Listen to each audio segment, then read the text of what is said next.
Lost, and Longing Wrapped in Velvet Darkness. In 1993, Typo Negative released Bloody Kisses, an album that didn't just push boundaries, but it buried them 6 feet under.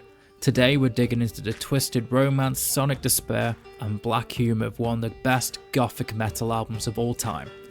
Also, it's Halloween soon, so it is the perfect time to talk about Typo Negative. Hit the like button, press the subscribe button so one day I can leave my Minecraft dirt house and be cool as hell just like Fenris. So yeah, let me know down below what is your opinion on this album. I would really like to know, because this is one of my favourite albums by one of my favourite bands of all time. So yeah, I would love to know what you guys think. So by the early 90s, metal was fragmenting, grunge was on the rise, thrash had peaked and brutally murdered with how crappy some of the thrash metal bands were releasing albums at this point. Exodus. And here comes 4 guys from Brooklyn, with a sound nobody expected. It's got doom, it's got theatrical sounds, atmosphere like Sabbath. It wasn't just a metal band, it was something darker, and they were called Typo Negative. Bloody Kisses was their 3rd album, and it is the first ever album on Roadrunner Records that went platinum. So after the album Slow Deep and Hard, and the satirical live but not really live origins of Feces, what could they do? They just nailed it with Bloody Kisses. This is where the band truly evolved, and yeah, let's just go deep into it.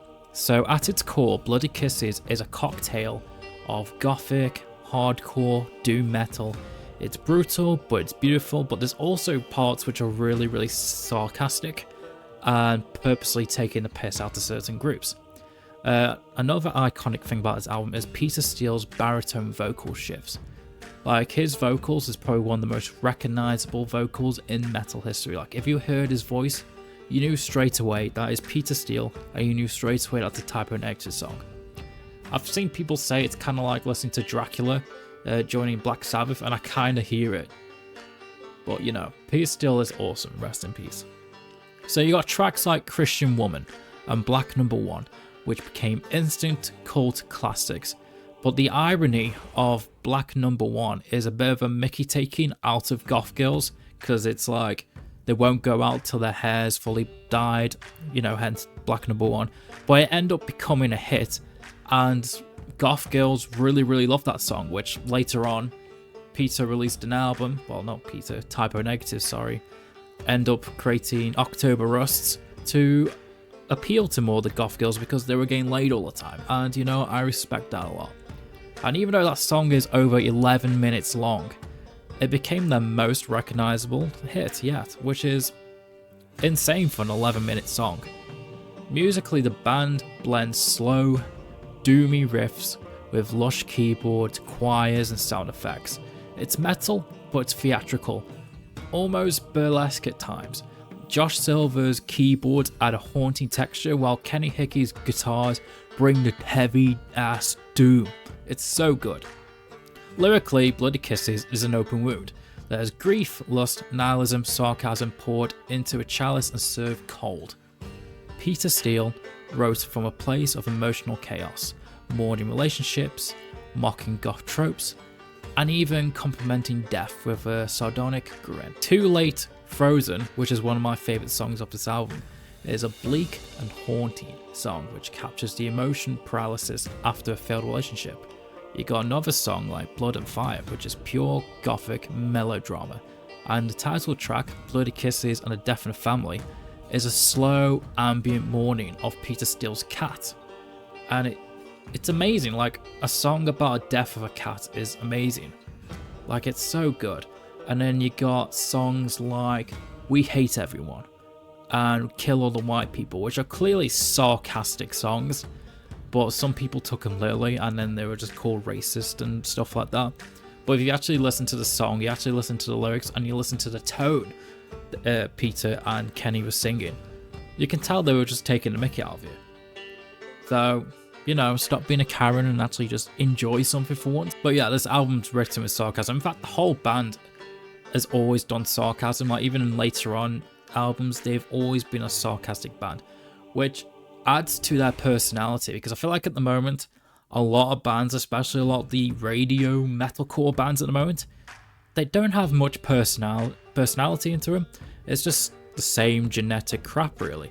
So this is why Typo Negative holds a special place in my heart, because they have personality and you can actually feel the emotions, whether it is sarcasm or depression or anger or just anything. Like, Typo Negative is a very multi-dimensional band, and kudos to him. However, the humour could be considered as a shield. Beneath it was pain, depression, and a sense of alienation, Jesus, that resonated deeply with fans who felt like an outsider themselves. I know that feeling. A lot of time I do feel alienated and I do feel like an outsider, so I'm glad I've got albums and bands like Typo Negative and Bloody Kisses that really connect with me. And I feel like you guys watching this video can also connect, even if you're not a fan of the band or the album. You know what it feels like to be an outsider. And this album brought closer comfort to me and many other fans. Bloody Kisses wasn't just goth cosplay. It was real emotional release, wrapped in sarcasm and a buttload of hardcore and Sabbath riffs. Bloody Kisses put Typo Negative on the map, but more importantly, it gave birth to a unique subgenre. Gothic metal existed before, but this album made it accessible, dangerous, and kinda weirdly, kinda sexy as well. It influenced bands like Him, Lacuna Coil, and Paradise Lost. All these bands are fucking awesome, by the way. Artists who took the romantic darkness and ran with it, and to this day, no one, and I mean no one, sounds like Typo Negative. Peter Steele passed away in 2010, but Bloody Kisses and some of the other albums, which I will talk about later on, so yeah, let me know if you want me to talk about that, remains as a haunting reminder of his legacy, a towering, a tormented, tongue-in-cheek masterpiece. So what do you think? Is Bloody Kisses the ultimate goth metal record, or is it just a weird, beautiful relic of the 90s? Drop your thoughts down below. And yeah, don't forget to like and subscribe, and ring the bell for more deep dives into strange corners of alternative music history. Until then, have a fantastic day, and stay heavy. Rest in peace, Peter Steele.